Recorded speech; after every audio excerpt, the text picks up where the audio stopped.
반갑습니다. 화법과 작문 3학년 수업을 시작하겠습니다. 교재 1단원과 적용 유사 문제를 확인하도록 하겠습니다. 일단은 먼저 화법과 작문의 본질이고요. 소단원으로 화법과 작문의 특성, 화법과 작문의 기능, 화법과 작문의 맥락을 학습하겠습니다. 먼저 화법과 작문의 특성으로 사회적 의사소통 행위로서 화법과 작문의 특성을 이해한다. 그러니까 화법과 작문이라는 게 알다시피 말하기와 글쓰기이지 않습니까? 그래서 사회적으로 의사소통을 하는 행위로 그것들을 비판적으로 충분히 이해할 수 있는 것에 그 목적이 있다고 하겠습니다. 그리고 화법과 작문의 기능으로는 좀 추상적인 말씀이지만 자아성장과 공동체 발전에 기여함을 이해하고 누구나 어느 상황에서 누군가와 대화를 통해서 의사소통을 전달할 때 그 맥락이 중요하죠. 그래서 세 번째로는 화법과 작문의 맥락을 고려하는 그런 기능을 이해하고 활동하는 그런 학습을 하도록 하겠습니다. 그러면서 형성평가의 개념으로 문제를 활용해서 학습하도록 그렇게 하겠습니다. 네, 형성평가로 확인할 학습 내용은 2020학년도 대학 수학능력시험 9월 모의평가 국어 영역 화법과 작문 영역입니다. 확인하시기 바랍니다. 자, 먼저 지문을 읽겠습니다. 안녕하세요. 이번 시간에 발표를 맡은 누구입니다. 저는 전통국과 관련된 문화유산 중 예산들을 소개하고자 합니다. 지문을 좀 먼저 분석하도록 하겠습니다. 전통국과 관련된 문화유산, 먼저 산대를 알아야 한다는 거와 그리고 광해군 일기에 사람들이 산대를 끌어냈다는 기록, 그리고 명칭은 성종실록에 기록되어 있다는 거, 그리고 구체적인 모습, 그리고 기억의 자료를 제시하고요. 움직이고 있죠? 라고 발문하고 있고요. 그리고 예산대의 전체 모습이라고 설명하고 있어요. 두 번째 단락에 가서 인형들을 알아볼까요? 인형들의 구체적인 묘사가 있고요. 니은의 자료를 제시하는 모습과 확대한다든가 양팔을 흔든다든가 하는 묘사가 있다는 걸 염두에 두시고, 세 번째 단락에서 여러분 아랫부분에 힌트가 있고 자료를 또 보여주고요. 수레바퀴가 그 역할을 했다고 해요. 그리고 내부 구조, 이동하고 톱니바퀴, 회전하면서 인형들이 움직였다는 구조라든가 그런 것들을 생각할 수 있죠. 결론에 가서 예산대는 자동으로 움직여 그게 활력을 불어넣었다. 여러분 관심을 좀 갖게 됐나요? 라는 의미로 관심이 좀 생겼나요? 라고 청중에 대답을 했고, 여러분도 전통문화의 또 다른 예를 찾아보면 좋겠다고 당부하고 발표를 마친다고 제시문이 기록되어 있어요. 다음으로 문제를 보겠습니다. 위 발표에 대한 설명으로 적절하지 않은 것은 청중에게 질문을 하여 발표 내용에 대해 관심을 유도하고 있다. 정부의 출처를 언급하여 발표 내용의 신뢰성을 높이고 있다. 청중과 공유했던 경험을 제시하며 발표의 목적을 밝히고 있다. 발표 주제와 관련된 단어의 의미를 설명하여 청중의 이해를 돕고 있다. 발표에 대한 청중의 반응을 확인하며 청중에게 바라는 바를 제시하고 있다. 이렇게 5가지가 나와 있죠. 흔히들 문항은 하나의 문항은 오지선다로 되어 있지만 이 오지선다를 각각 잘라서 적어도 10개 이상의 선다형으로 바꿔주는 게 좋아요. 이렇게 사선을 그어서 질문이 있고 유도가 있고 언급이 있고 신뢰성을 높이고 이런 식으로요. 공유했던 경험을 제시하며 목적을 밝히고, 3번을 예를 들자면 공유했던 경험을 실제로 제시했는가를 찾아서 적절한가 아닌가를 확인할 수 있겠죠. 그리고 관련된 단어의 의미를 설명했는가 아닌가, 그리고 이해를 돕는가. 다섯 번째로 반응을 확인했는가 아닌가. 미리 확인하자면 청중의 대답을 들었죠. 또 바라는 바를 제시하고 있는가. 얘를 찾아보면 좋겠다라고 말하면서 바라는 바를 제시하고 있다는 게 눈에 보이게 되네요. 1번의 내용을 흔히들 말해서 사실적 사고, 사실적 이해라고 말하죠. 이런 유형은 적절하지 않은 것은 적절한 것은, 일치하는 것은 일치하지 않는 것은, 또는 언급한 것은 언급하지 않는 것은, 이런 식의 문제 형태로 나오게 되죠. 덧붙여서 말하자면 지문이 있죠. 문항을 풀이하는 요령 중에 하나가 지문이 있으면 지문을 분석하고요. 첫 번째로. 두 번째로는 문항을 유형을 파악하는 거예요. 문제 유형을 파악하는 것 또는 발문 유형을 파악하는 거예요. 이런 문제가 사실적 내용 확인에 대한 문제라고 말했죠. 그리고 세 번째로 중요한 것은 각각 5개 이상의 답지의 개념을 분석하는 방법이 있어요. 다시 말씀드려 볼게요. 모든 국어, 화법과 작문을 포함한 문제풀이의 핵심 중에 하나가 3가지가 있는데, 지문을 제대로 빠르게 읽고 분석하고, 문제 출제 발문 유형을 파악하고, 답지의 개념과 답지의 정보를 정확히 확인하는 일이 3가지가 같이 병행되어야 되죠. 거기까지 잠깐만요. 1번의 정답을 확인하겠습니다. 청중에게 질문을 하고 관심을 유도하고 있다. 이쪽 한번 볼까요? 궁금하지 않으세요? 라고 하고 관심을 유도하는 건 일반적으로 상식적으로 맞다고 판단할 수 있죠. 그래서 1번은 옳고요. 정보의 출처를 언급하여 발표의 신뢰성을 높이고 있다. 정보의 출처라고 하는 윗부분에 보면 되겠죠. 광해군 때의 일기에 나와 있다. 이런 것들을 확인할 수 있고요. 이런 확인을 통해서 출처를 언급하는 것만으로도 신뢰성을 상식적으로 높인다고 볼 수 있겠죠. 세 번째로 청중과 공유했던 경험을 제시하며 하면은 일반적으로 우리가 화법과 작문의 소통의 경험을 통해서 확인해 볼 때 우리가 함께 한 것들이 있죠 라든가 우리의 경험을 과거든 현재든 그런 것들을 언급해야 되는데, 그러면서 발표의 목적, 이렇게 예산대를 소개하고자 한다는 그 목적에 대한 것들을 특별히 나타낸 것이 없다고 보면 3번이 정답이라고 생각하고 4번째로 넘어가죠. 발표 주제와 관련된 단어의 의미를 설명하며, 설명했어요? 그렇죠. 먼저 산대라는 것을 확인하고 있죠. 그리고 청중의 이해를 돕고 있다는 건 역시 마찬가지로 상식적이고요. 청중의 반응을 확인하며 역시 청중의 대답을 듣는다. 그리고 바라는 바를 제시하고 있다. 여러분도, 그래서 정답은 3번의 내용이 되겠죠. 공유했던 경험도 없고 발표의 목적을 밝히고 있는 것도 없기 때문에 적절하지 않은 것은 3번이 되겠죠. 이렇게 화법과 작문의 기본적인 원리를 통해서 가장 간단한 문항을 지문을 통해서 확인하는 그런 문항 분석을 지금 해봤습니다. 2번을 한번 확인해 보겠습니다. 자, 2번의 내용은 1번과 약간은 다르다고 볼 수 있어요. 1번의 내용이 그냥 사실에 기반해서 내용이 맞는가 아닌가를 확인하기만 하면 되는 거와 다르게 2번의 내용은 비판적 사고의 영역이라고 할 수 있거든요. 보기는 위 발표에서 발표자가 제시한 자료이다. 발표자의 자료 활용에 대한 설명으로 가장 적절한 것은. 그러면서 그림의 자료를 활용해서 제시문과 본문과의 연관성을 따지는 것이기 때문에 여러 가지 작용을 1번보다는 해야 되기 때문에 3점 유형으로 분류가 됐어요.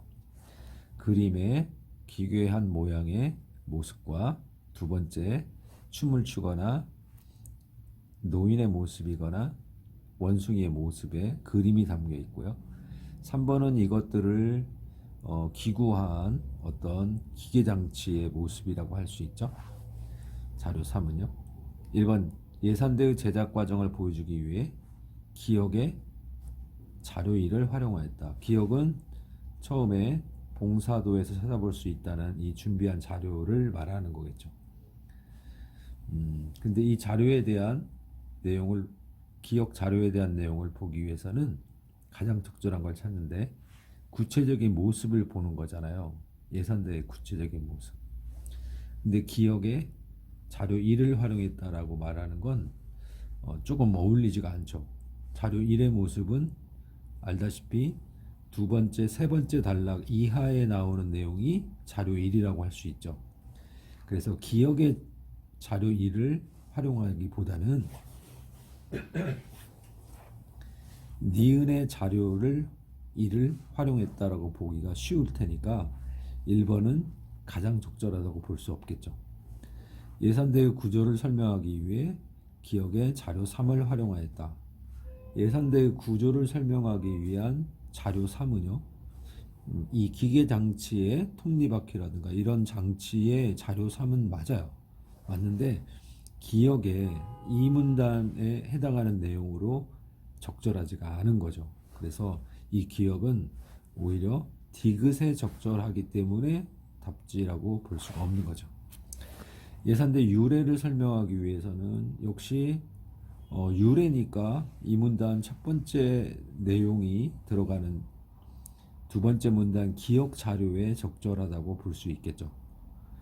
그렇기 때문에 앞부분 먼저 틀렸기 때문에 답이라고 할 수 없겠고요. 예산대 인형의 형태를 보여주기 위해 디귿의 자료 2를 활용하였다. 자료 2는 원숭이도 나오고 춤추는 모습도 나오는 거죠. 그래서 이 원숭이 춤추는 모습 이거는 역시 3문단에 나오는 니은 자료 제시에 관한 이 정도 내용이 되니까 원숭이도 있죠. 낚싯대도 있죠. 그렇기 때문에 디귿에 보여주는 게 아니라 니은에 보여주는 자료 2가 옳겠죠.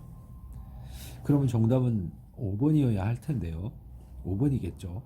예산대 인형이 움직이는 원리를 설명하기 위해서 원리를 설명하는 구조니까요. 이쪽이겠죠. 내부 구조 재현한 톱니바퀴라든가 위에서 나온 것들이 이제 디귿과 자료 3에 적절하게 배치가 됐죠. 그래서 이번의 정답은 5번이 되겠습니다.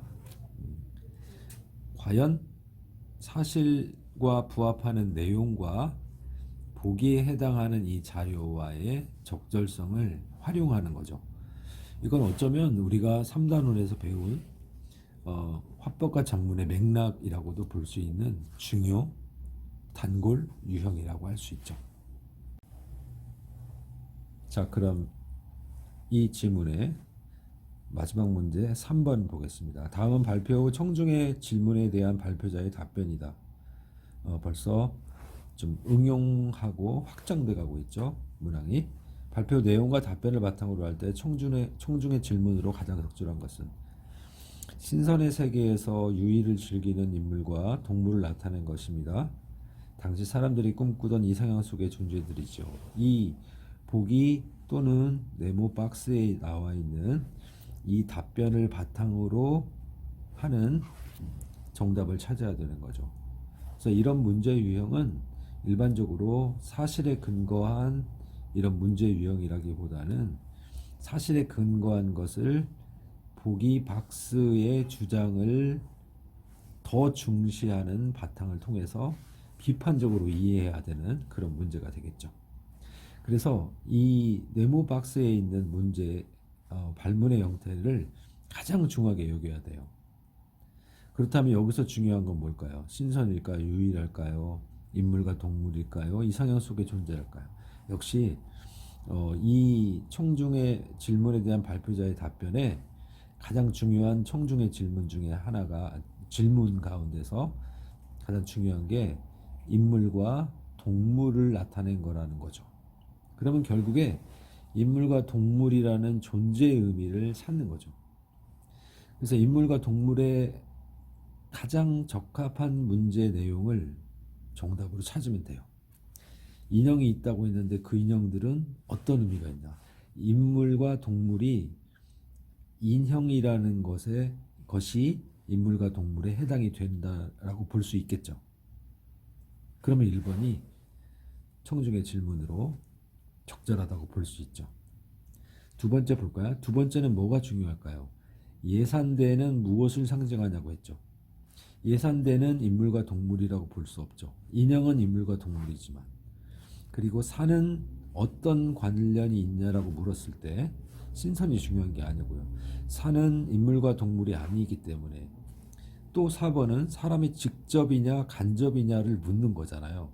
그렇기 때문에 내용이 동떨어진다고 보죠. 예산대 외의 다른 그림에는 무엇이 있었냐고 물어보니까 이 내용을 떠난 더 밖의 것들 또 더 심화된 것들을 묻는 내용이 되겠으니까 인물과 동물에 관련이 없으니까 5번도 4번처럼 관련이 없다고 하겠죠. 결국에는 맨 처음에 나온 인물과 동물에 초점을 맞춘 문항이라고 볼 때 그 인물과 동물을 다루는 인형의 어떤 의미를 갖고 있느냐가 가장 중요한 포인트가 돼서 정답은 1번이라고 할 수 있겠죠. 모두 쉬운 문제, 대표적인 유형들이었습니다. 네, 계속해서 4번과 5번 풀이를 하겠습니다. 다음은 학생이 교재에 글을 쓰기 위한 면담이다. 물음에 답하시오. 전체적으로 내용을 쭉 훑어보면요. 학생과 사서 단 2명이 나와서 화법, 그러니까 대화를 하는 장면이죠. 편집부 기자이고 도서관 사서이고요. 이미 말씀드린 것처럼 햇살도서관을 교재에 소개하는 글, 이게 요지가 되겠죠. 햇살도서관을 교재에 소개하는 글. 고맙고 SNS에 쓴 것을 받고 서비스 때문일 거라고 하고요. 그리고 A와 B 장면이 있어요. 책편지 서비스는 어떻게 하는 건가요? 궁금한 거예요. 신청품 방법뿐만 아니라 하면서 대화 내용을 함께 직접 참여하듯이 유추하면서 확인하면서 내용을 읽어가는 거죠. B에 가서는 저희 학교 학생들에게 도움이 되겠네요. 시작하게 된 이유, 그리고 이유를 설명하고요. 어떤 도움을 주고 싶었나, 그리고 거기에 대한 답변을 하고요. 그래서 이 내용은 일단 생략을 하고요. 이렇게 해서 전체적으로 빠른 글 읽기 통해서 내용을 파악해 보는 거죠. 4번 한번 볼까요? A, B에 대한 이해로 가장 적절한 것은 A에서 학생은 사서의 답변이 질문의 의도에서 벗어났다. 볼까요? 학생, 서비스는 어떻게 하죠? 설명해 주시겠어요? 라고 묻죠. 근데 질문의 의도에서 벗어났다고 하는 장면은 나타나지 않죠.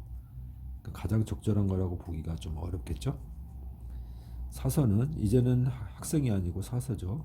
질문에 대한 답변을 학생이 제대로 이해하지 못했다고 판단하는 좀 부정적인 내용이네요. 1번도 그렇고 2번도 그렇고요. 사서는 신청 방법이 궁금한 거냐고 물었고 또 사서는 거기에 대한 답변을 비교적 길게 친절하게 해주고 있죠. 그러니까 이해하지 못했다는 장면은 나타나지 않고 있죠. 역시 사실적 내용 파악에 근거한 문제라고 할 수 있죠. 이제 B 쪽으로 가볼까요? B에서 학생은 면담의 목적에서 벗어났다고 역시 부정적으로 생각하네요. 새로운 질문을 하는 거는 그럴 수 있겠지만요. 학생 볼까요? 서비스를 시작하게 된 이유는 뭐냐? 그리고 어떤 도움을 주고 싶었나? 이거를 묻고 있죠. 그래서 역시 벗어났다고 생각하는 건 아니겠죠. 문제가 비교적 쉬워집니다. 네거티브를 제어하는 문제니까요. 질문이 명확하지 않았다고 판단하여 A가요. 질문의 의도를 확인하고 있다. 사서가 주인공이죠. A 볼까요? 이 장면이라고 할 수 있겠네요. 신청 방법이 궁금한 거예요? 라고 되묻는 형태가 되는 거죠. 이 부분이. 그러면 이 부분은 맞다고 보면요. B에서 학생은 이제 학생이 주인공이 돼서 더 듣고 싶은 점은 두 가지 질문을 하니까 당연히 있다고 볼 수 있지 않을까요? 정답은 4번일 가능성이 굉장히 높아요. 1번, 2번, 3번은 확실히 제외가 되니까요. 5번 볼까요?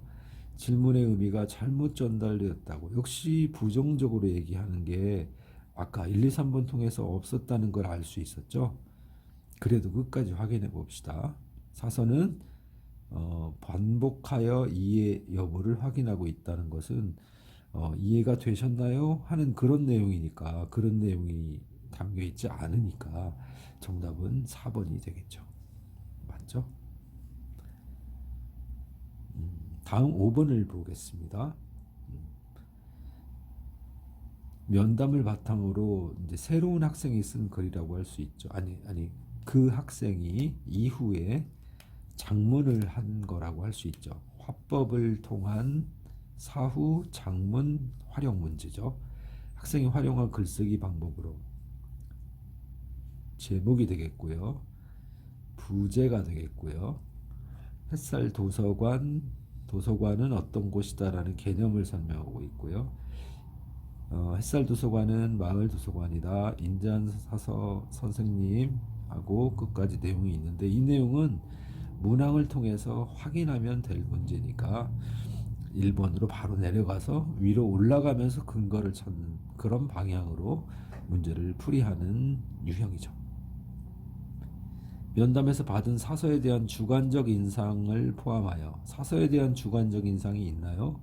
이 5가지의 내용은 주로 이 네모 박스를 통해서 확인해야 되는 거죠.